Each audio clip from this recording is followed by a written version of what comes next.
On the night she turned 18, the music in the small apartment was too loud, the cheap speakers shaking with every beat. 5 men sat around the living room table, bottles everywhere, eyes heavy with drink and bad intentions. In the narrow hallway, a girl stood very still, her hand pressed against the cool wall, feeling it vibrate.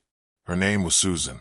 In the kitchen sink, a single knife waited, metal catching the faint yellow light from the ceiling. In the living room, her stepmother laughed, that sharp, greedy laugh that Susan knew too well, the laugh that always meant money had changed hands. Tonight was supposed to be like all the other nights. The men would drink, her stepmom would collect, and Susan would suffer. But this night was different, because this time, the door would lock from the inside. This time, the girl they thought was powerless had a plan. As one of the men staggered down the hallway, calling her name, Susan's fingers slowly wrapped around the knife handle. Her heart was loud in her chest, but her eyes were strangely calm. She knew every sound in that house, every weak floorboard, every broken lock, every lie her stepmother had ever told. She wiped her sweaty palm on her dress, looked toward the living room where the 5 men laughed and cursed, and then she did something she had never done before. She reached for the key. She turned it. The lock clicked. And this time, no one inside the house would walk back out the same way. But to understand how this all started, we have to go back to the beginning. Many years before that locked door and that shaking knife, there was a much smaller version of Susan, 8 years old, skinny arms, big eyes, a girl who still believed the world was mostly good. The story begins in a crowded neighborhood on the edge of a busy city, not the rich part with shiny cars and big houses. This was the kind of place where walls had cracks, electricity came and went, and people learned to mind their own business, even when they heard things they should not ignore. Susan lived there with her father in a tiny 2-room apartment. It was not much, but to her, those rooms felt safe. Her father worked long hours, doing any job he could find. He was often tired, his clothes smelling of sweat and dust, but when he came home, he would lift her in his arms and promise her that one day things would be better. Back then, she believed him. Her mother had died when she was very young, so Susan did not remember her clearly, only as a soft blur of a woman with warm hands and a gentle voice. In place of those missing memories, her father tried to be everything at once: dad, mom, protector, teacher. For a while it worked. They did not have much, but they had each other. Simple meals, shared jokes, nights where the sound of the city faded, and it was just them and a cheap fan humming in the corner. Then her father met Lily. Lily came into their lives like a bright color splashed on a gray wall. She was pretty, with careful makeup and tight dresses. She smiled easily, laughed loudly, and called Susan my little princess the first day they met. For a child who had never had a mother figure, those words felt like sunlight. Lily cooked fancy meals at first, using spices that made the small apartment smell like a restaurant. She told Susan stories about rich people she had once worked for, big houses, soft beds, pretty clothes. She told Susan's father that she could help them move up in life. And Susan's father wanted to believe her. Money was always a problem. Rent, school fees, food prices that seemed to go up every month. Lily seemed like an answer, a partner, someone who could make life a little less hard. After a short time, Lily moved in. The neighbors gossiped a bit, but the city was full of stories like this. A new woman, a tired man, a child in the middle. Nothing special. But evil often hides inside the things that look normal, doesn't it? Before the story twists darker, let's take 1 second.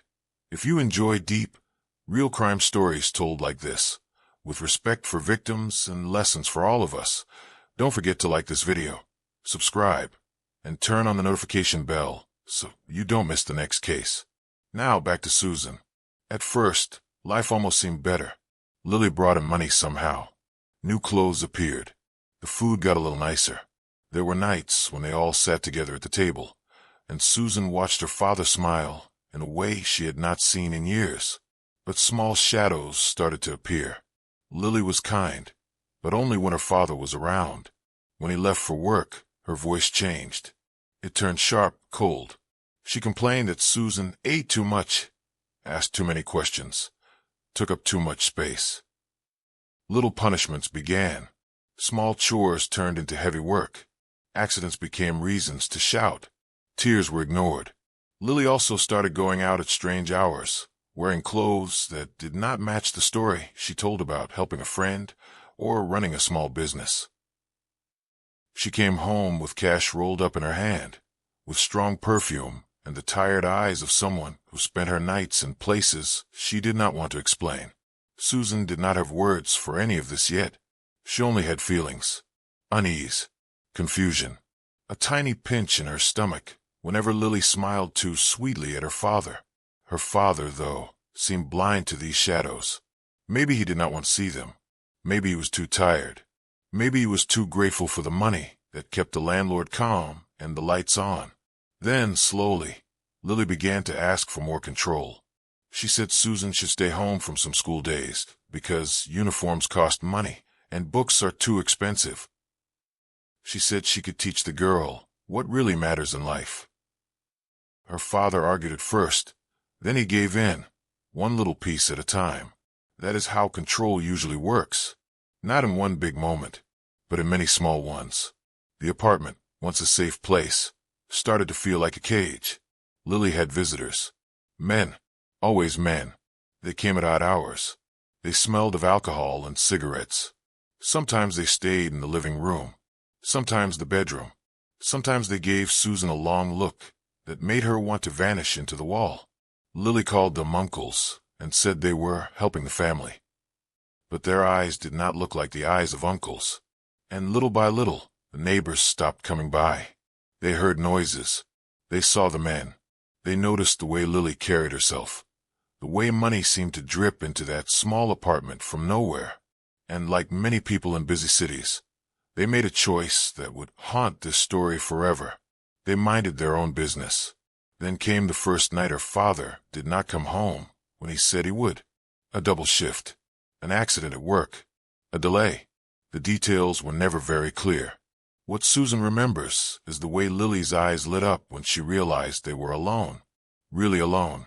That night, one of the uncles stayed longer than usual. His laughter was louder. His questions about Susan were more direct. Lily did not push him away. She did not protect the girl standing silently in the doorway. Instead, she counted money while he stared. In that tiny apartment, something twisted forever out of shape. That night would not be the worst, but it would be the first. The first step on a road that would last 6 long years. 6 years of dark sleepovers. 6 years of a stepmother who turned a child into something to be sold. 6 years that would end with a locked door and a kitchen knife in a shaking hand. Back then, at 8 years old, Susan could not see that far into the future. She only knew that something was coming toward her, slow but heavy, like a storm building over the city. She could feel it in the way Lily watched her when her father was not looking. She could feel it in the way the men smiled. She could feel it in the way the walls seemed to lean closer, listening. And somewhere deep inside that small, frightened girl, a seed of anger planted itself. It would take years to grow. Years of silence. Years of pain. Years of betrayal. But one day, that anger would stand in the kitchen, hand on a knife, listening to drunk laughter in the next room, and it would say, "Enough." For now, though, the storm was still gathering. The sleepovers had not yet begun. The deals had not yet been made. The knife was still only a tool for cutting vegetables, not a weapon. On the surface, life in that small apartment still looked almost normal. But under the surface, something rotten was spreading, slow and quiet, through the heart of a child who still wanted to believe that adults would protect her. The question was no longer if something bad would happen. It was when. The first time Lily called it a sleepover, Susan was 9. It sounded innocent. Safe. Sleepovers were what kids did in movies, right? They ate snacks, watched cartoons, fell asleep on the floor in a circle of pillows. That was what Susan pictured in her head when Lily used the word. But in Lily's mouth, the word meant something very different. It began with small changes. Lily started choosing Susan's clothes. Not warm pajamas or simple dresses, but tighter things, shorter things. She made comments about how the girl was growing fast, how men noticed these things, said in that fake playful voice that made Susan's stomach twist. Her father did not notice. Or maybe he noticed and forced himself to look away. He was working more than ever now, taking extra jobs, coming home later. Some nights, he barely made it through the door before falling asleep on the mattress, still wearing his work clothes. When he was home, Lily turned into a good stepmother again. She cooked his favorite meals. She rubbed his shoulders. She helped Susan with homework in front of him, acting patient, kind, motherly. But when he left, her face changed like a mask slipping off. Her eyes went flat and sharp. Her voice lost all sweetness. One Saturday evening, when the sky outside was slowly turning orange, Lily told Susan that a friend's daughter was having a birthday sleepover. She said that Susan had been invited, that it was a big opportunity to make new friends. Susan's heart actually lifted for a second. A party, friends, a chance to feel like a normal child. Her father smiled and told her to have fun. He gave her a small kiss on the forehead and promised he would pick her up the next day. He never got that chance, because the sleepover never happened the way he imagined it. Instead of going to another house full of children, Susan watched as Lily led her down streets she did not know, past shops that were closing for the night, past groups of men standing on corners, smoke curling around their heads. Lily held her hand too tightly, like she was afraid the child might run. They reached a building she had never seen before. Not a child's home. No balloons. No music. No noise of kids playing. Just a tired-looking door and a hallway that smelled of sweat and alcohol. Upstairs, Lily knocked on a door in a slow, careful pattern, like it was some kind of code. The man who opened it was not a father. He was not a mother. He was not anyone's friend. He was one of the uncles who sometimes came to their apartment. Behind him, voices of other men moved and mixed with the sound of bottles clinking. In that moment, before anything else happened, a small alarm bell rang deep inside Susan. Something was wrong. Her body knew it even if her brain could not name it. She tried to step back. Lily's grip tightened. Later that night, the word sleepover would become poisoned forever in her mind. It would stop meaning games and giggles. It would start meaning fear, pain, being trapped in a place where no one came to help. From that night onward, Lily's world and the world of those men wrapped around the tiny life of a 9-year-old girl like a fist. Years passed. The pattern changed shape, but never really broke. At first, it was only some weekends, then some weekdays when money is tight. Lily would say things like that while counting crumpled notes in her hands, talking about rent, school fees, food. She twisted everything so that Susan felt that her own suffering was helping the family. Lily told her that if she refused, they would be homeless. She said that if Susan ever told her father, he would be so angry and ashamed that he might leave them, or even hurt himself. These were lies, but to a child, they sounded like possible truths. And child abuse often walks hand in hand with lies. The 5 men became regular faces. Different clothes, different moods, but always the same eyes. Hungry, cold. They joked with Lily, paid her in cash, and treated Susan like an object instead of a human being. Lily made rules. Never cry loudly.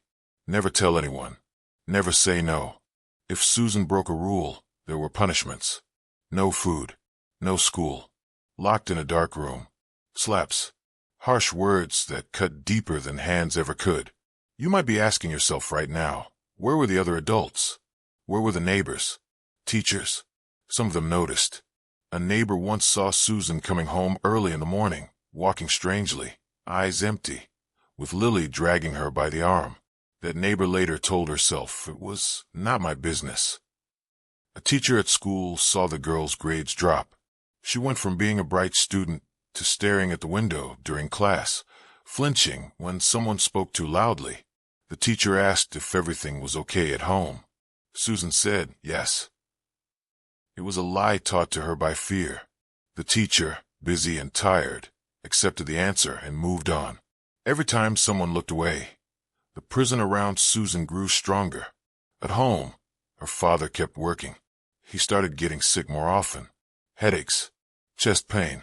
He brushed it off, saying he was just tired. Lily gave him pills and told him to rest while she handled things. In truth, she was handling deals.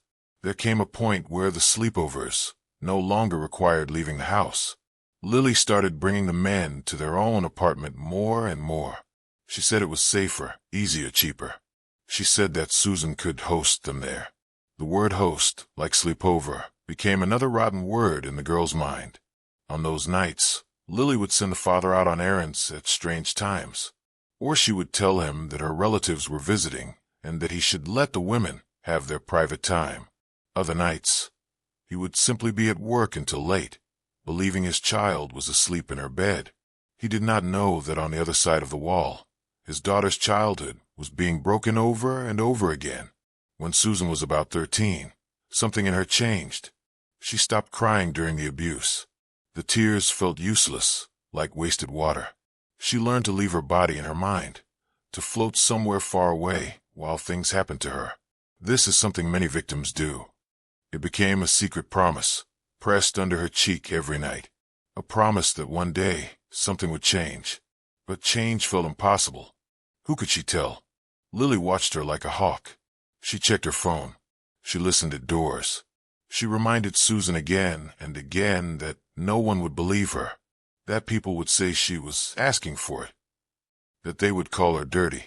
She also used fear as a weapon. If you talk, Lily would say quietly, I will say you are lying. I will say you wanted this. And you know what? Men like them have more power. They have money. They have friends. Who will they believe? You or them? These words stuck to Susan's skin like poison. Even when she wanted to scream the truth, those doubts crawled into her throat and shut it down. Still, time does something, even in the darkest stories. It moves. And as it moved toward her 18th birthday, something else began to change around her. She was no longer a small child. She was now a young woman. People outside the home could see that. One afternoon at school, a counselor came to talk to her class about safety and reporting abuse. They used simple slides and careful words. They talked about numbers you could call and people you could trust. They mentioned that abuse can happen inside the home, not just on the streets. Some students rolled their eyes. Others whispered and laughed. But Susan felt like the counselor's words were arrows aimed directly at her chest. Her hand shook under the desk. For a brief second, she imagined staying after class, waiting by the counselor's desk, opening her mouth, and letting the story spill out. She pictured police showing up at her apartment, handcuffs on wrists that deserved them, doors breaking open. But then Lily's voice returned in her head. No one will believe you. You will destroy your own life. The bell rang. Susan stayed frozen in her seat as other students rushed past her. By the time she stood up, the counselor was talking to someone else. The moment slipped away like water down a drain. That night, Lily noticed something different in her face. You look strange, she said, narrowing her eyes. You better not be thinking of doing something stupid. It was a warning. The next few weeks got worse. Maybe Lily sensed that she was losing her grip. Maybe the men complained that Susan was too distant again. Maybe greed made her crueler. Whatever the reason, the visits came faster. 2 men in one night, then 3. Lily's notebook filled with more numbers. Susan's body felt tired all the time. Her head hurt.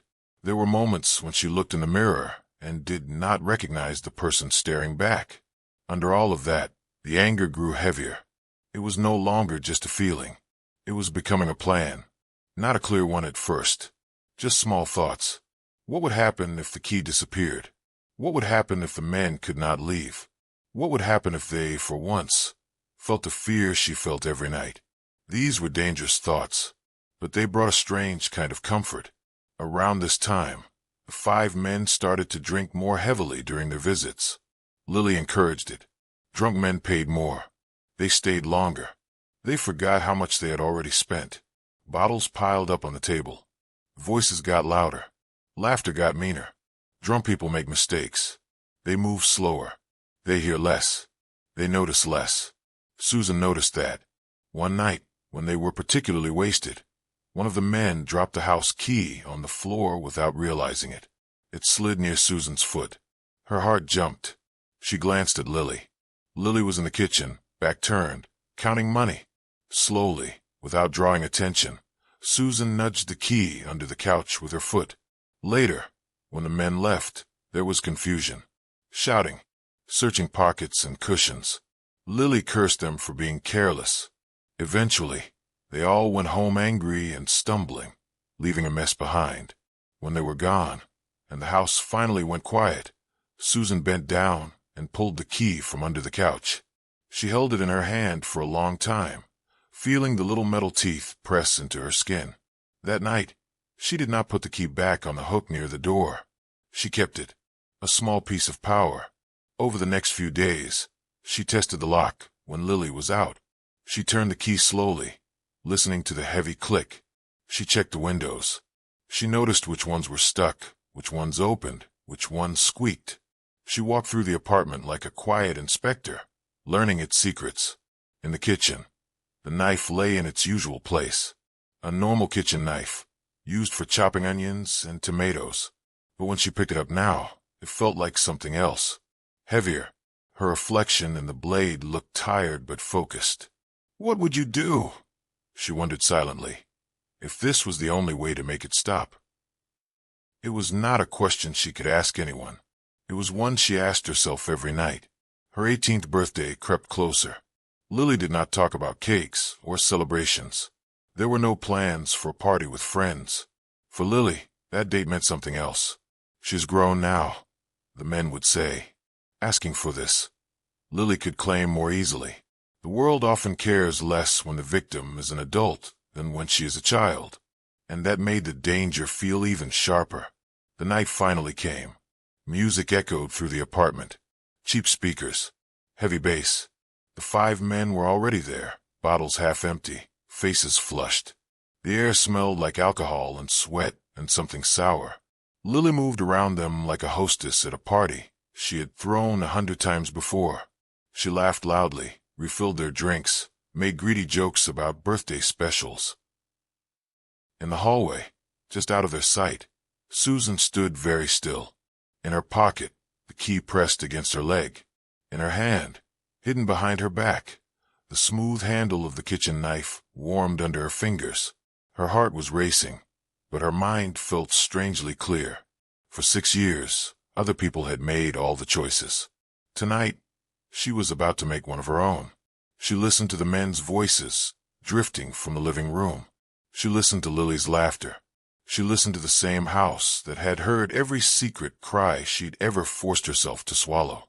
Step by slow step, she walked toward the door. She slid the key into the lock. She turned it. Click. The sound was small, but for Susan, it was the loudest sound she had ever heard in her life. In that moment, with the door locked, 5 men drunk in the living room, and Lily counting money on the side, the years of pain, fear, and silent anger all came together at one point. A point of no return. Knife in hand. Door locked. 5 men and 1 stepmother inside. Whatever happened next, nothing in that apartment would ever be the same again.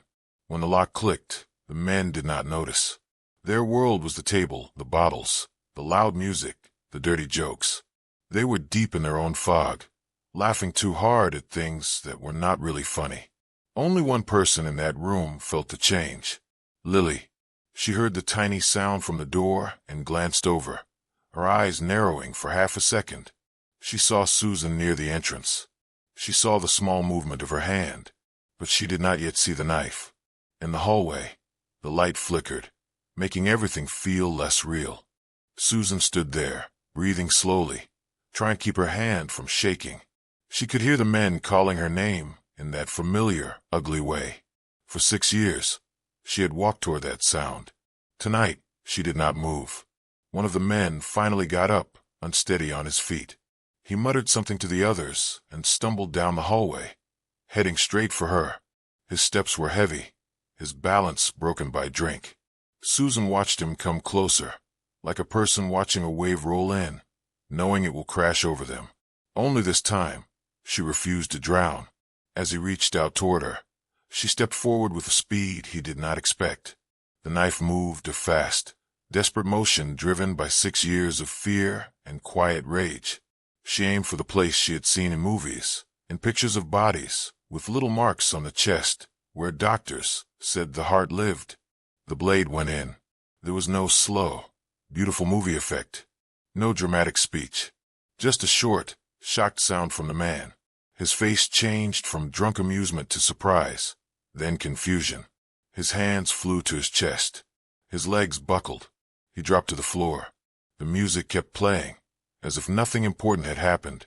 For a second, the world went quiet in her head. All she could hear was her own breathing and the faint thump of bass from the cheap speakers. Then another man shouted from the living room, asking what was taking so long. His voice broke the stillness. Lily rushed toward the hallway, annoyed at the delay. When she saw the man on the floor, saw the knife in Susan's hand, her face twisted, not with grief, not with shock at the pain of someone she knew, but with rage. Rage that her property, her business, her careful system was suddenly falling apart. For years, Lily had seen Susan as weak, small, easy to control, a resource. She never imagined the girl would be the one to destroy everything. She lunged at Susan, not to comfort her, not to stop her gently, but like someone trying to snatch away money. Her hands went for the knife, for the girl's wrist. The move was fast and messy. The hallway became a tight space of struggling bodies, heavy breathing, scrambling feet. The knife flashed again as Susan pulled away, acting on instinct now, the survival part of her brain screaming louder than any thought. Lily was not drunk. She felt the pain clearly when the blade cut into her chest. Her mouth opened, but the sound that came out was more air than words. She staggered back against the wall, eyes wide, one hand pressing where the knife had gone. In the living room, the laughter finally stopped. The men heard the thud of bodies, the strange noise from Lily, the shift in the air. One of them stood, then another. They moved toward the hallway, slow at first, as if their brains were trying to swim through alcohol to understand what was happening. When they reached the doorway, they saw what their drink-fogged minds could barely process. One of their own on the floor, Lily sliding down the wall, leaving a faint trail behind her. Susan standing there, small but steady, knife in hand, eyes not empty now but burning with something fierce and broken. For a moment everyone froze. Then chaos exploded. One man rushed toward her in anger, more shocked at being challenged than afraid. Another hesitated, caught between fight and flight. The others shouted over each other, their words stumbling, their movements clumsy. Susan did not think in full sentences anymore. She saw hands reaching. She saw shapes coming closer. She saw the same faces that had been above her for years, laughing at her pain. Her body moved before her mind could catch up. The knife swung again, not with perfect aim, not like in action movies, just wild, desperate stabs to keep them away. Some blows landed hard, others glanced off shoulders or arms. Drunk men do not move cleanly. They slip, they fall, they trip over their own feet and each other. One crashed into the table, sending bottles to the floor. Glass shattered. Liquid spread across the dirty tiles. Another fell onto the couch, clutching his chest. Another slid down near the door, fingers sticky with something he could not focus on long enough to understand. The music kept playing, an awful soundtrack to a scene no one had imagined when the night began. At some point, Lily tried to pull herself up, tried to crawl toward the table where her phone lay, but her strength was leaving her. She reached out, fingers brushing the edge of the wood. Then her arm fell, heavy and still. For the first time in 6 years, no one was touching Susan. No one was telling her where to stand, what to do, how to smile. She stood in the center of the living room, chest heaving, knife hanging loose in her hand. Around her were the bodies of the 5 men and the woman who had sold her childhood. Some groaned weakly. Some did not move at all. The music suddenly cut off. The playlist had ended, and in the sudden silence, another sound started to rise. Noise from outside. The building where they lived had thin walls. Neighbors might ignore odd visitors. They might pretend not to hear certain things. But tonight, the shouting, the crashes, the sudden stop of the music, it was too much to ignore. Down the hall, a woman cracked her door open and peeked out.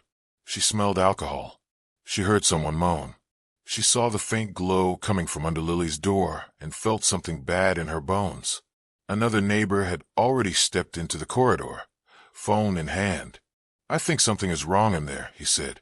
"I've been hearing banging and shouting. It sounded like someone was fighting." Together, with fear and curiosity mixed in their eyes, they knocked on the door. No answer. They tried the handle. It did not move. The new lock, the one Susan had turned, held firm. The man pulled his hand back and looked at the woman. Their city had seen enough crime stories to know that this could either be nothing or the start of something terrible. He made a choice that, years ago, no one around Susan had made. He called the emergency number. "Something is happening in my building," he told the operator. "There might be people hurt. The door is locked. We can't get in." Within minutes, distant sirens began to grow louder, cutting through the night air. Inside the apartment, Susan heard them. She knew what they meant. Her hand finally let go of the knife. It fell to the tile with a small, sharp sound. She stared at it as if it were a separate creature that had done all of this on its own. Her knees felt weak. She walked slowly to the corner of the room and slid down the wall, resting her head against it. She did not cry. She had cried too much in that place already. When the police arrived, the neighbors gathered in the hallway, their faces pale, their voices low. They moved aside as officers approached the door with tools. "Stand back," one of them said. The building shook slightly as they forced the door open. The first officer to step inside stopped just a few steps in.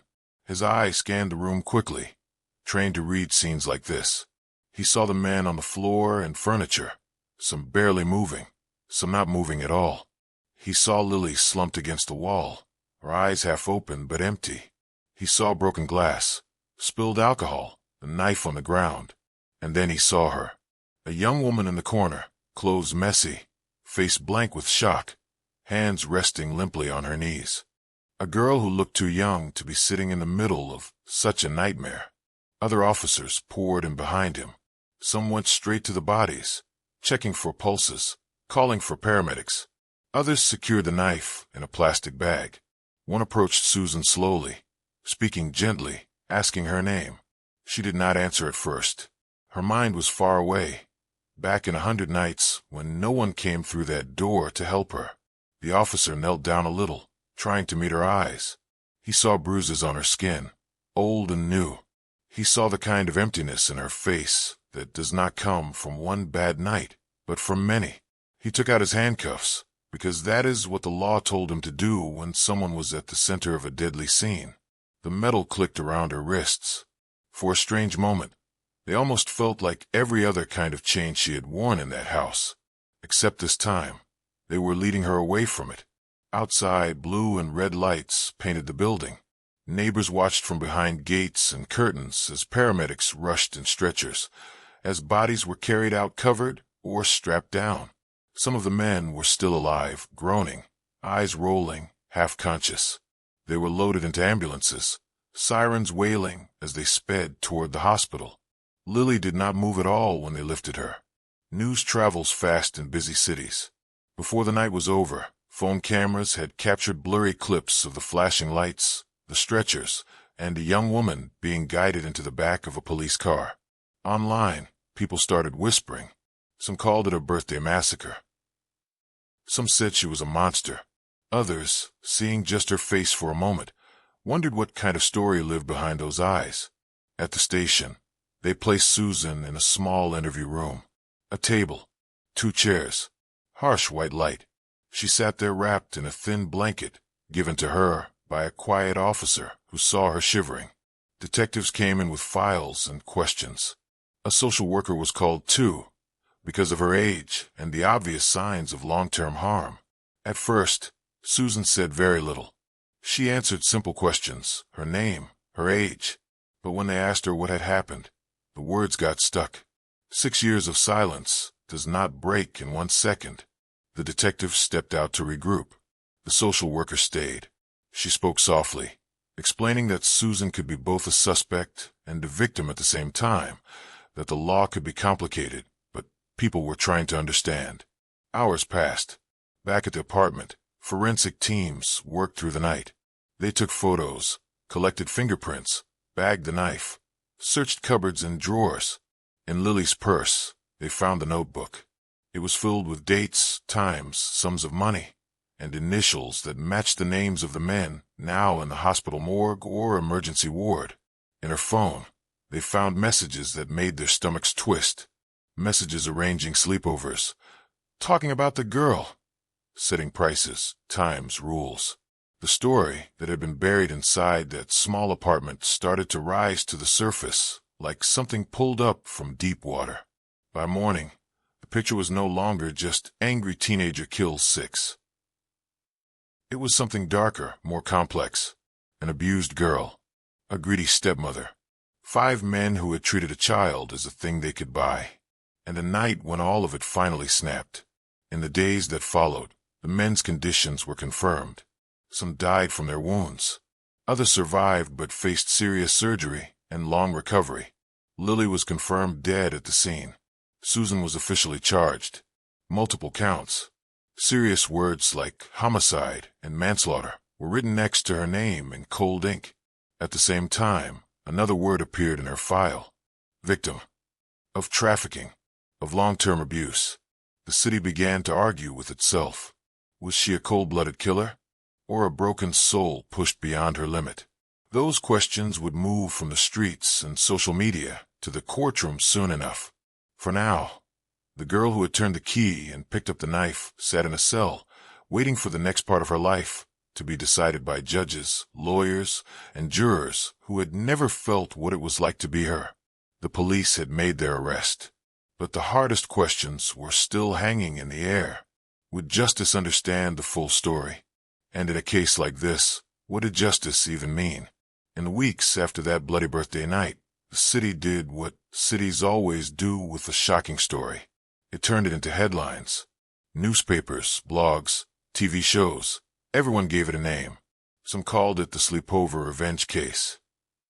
Others just used her name in big letters, adding words like killer or victim, depending on how they felt. But in the gray, quiet building where Susan now woke up every morning, there were no headlines.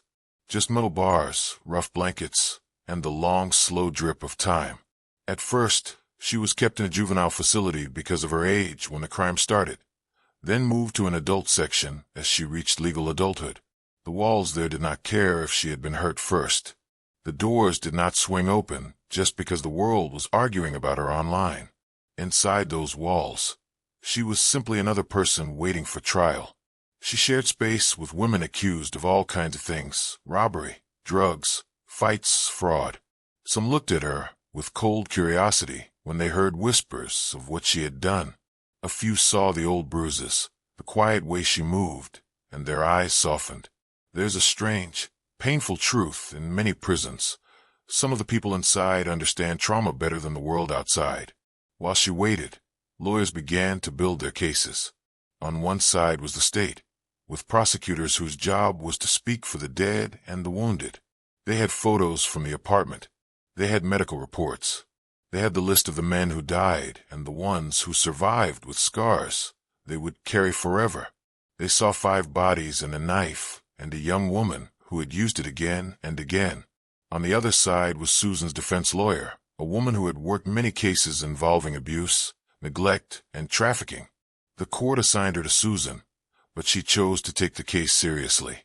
She met with Susan again and again, slowly pushing through the girl's silence. They talked about the years before the night of the attack, the sleepovers, the notebook in Lily's purse, the messages on her phone, the way neighbors had heard things, but done nothing. The lawyer explained things in simple language. She said that the main charge was homicide, which means causing someone's death. She said there was a difference between murder and manslaughter. Murder meant planning to kill in a cold, clear way. Manslaughter could mean killing in the heat of the moment, out of panic or rage, without planning every detail. The law liked to put human choices into boxes like that, even when real life was messy. She also explained that the court would look at something called mitigating factors. That meant reasons to understand, not excuse, why something happened. Being abused for many years, being trafficked as a child, being controlled by a guardian who should have protected you. All of that could be used to show that Susan was not just a simple, cold killer, but someone pushed to the edge. When the trial finally began, the courtroom was full. Journalists sat with their notepads and cameras. Curious strangers filled the benches, whispering before the judge walked in. Some came because they loved crime stories. Others came because they wanted to see if the justice system could handle a case that hurt their hearts and confused their heads at the same time. At the front of the room sat the judge, wearing the heavy responsibility of deciding how the law should treat this girl. To one side sat the prosecution. To the other sat the defense, with Susan next to her lawyer. She wore simple clothes. No jewelry, no makeup. Her hair pulled back. She looked younger than her age and older at the same time, like someone whose childhood had been stolen and replaced with something heavy. The trial began with the charges being read out loud. 5 counts of homicide for the men who had died, 1 count for Lily, plus other charges linked to the injuries of the survivors. Each time the word count was used, it sounded like another brick added to a wall around her life. The prosecution went first. They showed photos from a crime scene, not the worst ones, but enough to make the jury shift uncomfortably in their seats. They talked about the number of wounds, the locations, the force. They pointed to charts and said things like multiple stab wounds to the chest area. They used phrases such as excessive force and series of deliberate actions. Their story was simple. No matter what had happened before that night, Susan had locked the door, picked up a knife, and attacked 6 people. They said she could have run. They said she could have hidden. They said she could have called the police instead. Then it was the defense's turn. They did not deny that Susan had used the knife. Instead, they told a different story about how she got there. They called social workers and trauma experts who explained, in careful words, what long-term abuse does to a brain. They explained how a child who is hurt for years can develop something like a silent volcano inside. On the outside, the victim looks calm, empty, obedient. Inside, pressure builds day after day, with every new betrayal. They explained that trauma can make a person freeze during violence for years, then explode in one desperate moment when something finally snaps. They also called police officers who had searched the apartment. One by one, they described what they had found. The notebook in Lily's purse with dates and payments. The messages arranging men to visit. The signs that this was not a normal home, but the center of a quiet trafficking operation. They also noted the bruises old and new on Susan's skin. Doctors took the stand and confirmed that those marks matched patterns of repeated abuse. Not just one fight. One of the surviving men was brought in to testify. His arm in a brace, a thin line of scar visible near his collar. He tried to paint himself as just a guest who had been attacked for no reason. But under cross-examination, the defense lawyer pushed him. She asked simple, clear questions about his messages with Lily, about the money, about the words he had used to describe the girl in those messages. He stuttered. He dodged. He looked smaller by the time he was allowed to leave the stand. The court also heard from a neighbor who finally admitted hearing things over the years, muffled cries, strange late-night visitors, the sound of a child who did not sound like she was playing. She cried on the stand, saying she wished she had acted sooner. As all of this came out, the shape of the case changed again. The jury was no longer just looking at a girl with a knife. They were looking at 6 years of silent suffering that had been ignored by almost everyone around her. At the end of the trial, both sides gave closing arguments. The prosecutor said that pain does not give you the right to kill.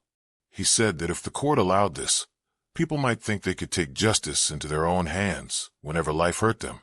The defense lawyer said that no one in that courtroom could truly understand what it meant to live through what Susan had lived through. She reminded them that the law also has room for mercy, for context, for the idea that a victim can become dangerous when no one ever steps in to help her. Then it was time to decide. The jury left the room. Hours passed. Susan sat very still, holding onto the edge of her chair under the table. She thought about her father, about the broken picture under her pillow, about the library where she used to hide amongst stories of other people's pain. When the jury finally came back, the whole room held its breath. The judge asked for their decision. They found her guilty on some counts, not of cold, planned murder, but of a lower form of homicide, closer to manslaughter, recognizing that she had been under deep emotional and mental strain. For other counts, especially those tied directly to her years of abuse and the violent situation that night, they accepted that she had acted in something close to self-defense after being trapped for years. The sentence was heavy, but not as heavy as it could have been. She would serve time in prison. Years, but not for life. Along with the prison term, the judge ordered that she receive counseling and trauma care. He spoke directly to her in court, saying that the system had failed her many times before that night. He said that the law could never fully undo what was done to her or what she had done to others, but it could at least try to see the whole truth. In the months and years that followed, Susan's life moved through slow changes. Prison was still a hard place, but for the first time, she had people whose job was to listen to her. Therapists, social workers, some guards who treated her like a human instead of a headline. Piece by piece, she started to talk about the nights in the apartment. She began to understand that the shame she felt did not truly belong to her. It belonged to Lily, to the 5 men, to every neighbor, teacher, and stranger who had seen something and chosen silence. Outside the prison, the case led to more than just gossip. Charity groups used her story to push for better support for kids in dangerous homes. Training programs were started to teach teachers and neighbors how to spot signs of trafficking and long-term abuse. Some people still called her a monster. Others saw her as a mirror showing everything wrong with how the world ignores quiet suffering until it explodes. Years later, when she finally walked out of the prison gates, she was no longer the terrified child from the small apartment. She was a young woman with scars you could see on her skin and many you could not. She did not get a happy ending with soft music and perfect peace. Real life is not like that. But she got something she had not had since she was 8 years old. A chance. A chance to wake up in a place where no one was waiting outside her bedroom door with money and a lie. A chance to go to therapy without someone mocking her. A chance to decide who could touch her and who could not. When people later talked about her case, some said, if someone had helped her at 9, none of this would have happened at 18. That is one of the hardest questions in stories like this. Could this have been stopped if adults had paid attention earlier? Was this only about one greedy stepmother and 5 evil men? Or was it also about a world that looks away from uncomfortable truths until the knife comes out and everyone suddenly asks, how did it get this far? We cannot change what happened in that apartment. We cannot bring back the dead or erase the years of pain she endured. But we can learn from it. We can remember that behind every quiet child, every strange noise, every rumor we choose to ignore, there might be a story building up pressure like a volcano. If you learned something from this video, please leave a like and subscribe to the channel. Thank you.